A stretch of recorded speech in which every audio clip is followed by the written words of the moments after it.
The stomach is a muscular sac that lies in the upper part of the abdominal cavity between the esophagus and the small intestine.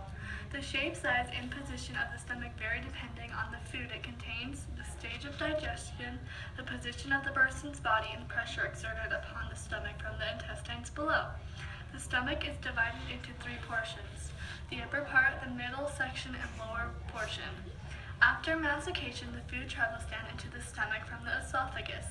The opening from the esophagus into the stomach is through a muscle called the cardiac sphincter, which controls passage of food into the stomach.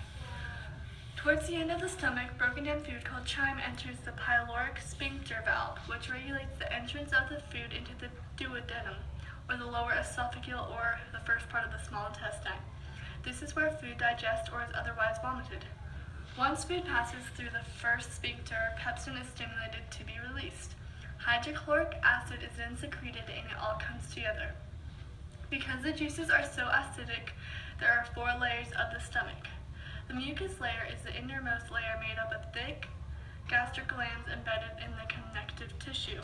The submucosal layer is made up of loose areolar connective tissue, and the muscular coat consists of 3 additional layers that help push into the small intestine. The serous is the final layer. It's the final layer. It's the thick outer layer covering the stomach. Endocrine glands secrete gastric juices, which stimulates the release of pepsin in the hydrochloric acid to mix and start to break down the food with the digestive juice enzymes. Pepsin breaks down protein into smaller pieces called protease and peptone. Some fun facts are: did you know that mucus cells in the stomach replace themselves every 3 to 5 days, and protein is absorbed into the stomach? Digestive in the stomach takes about 6 to 8 hours total.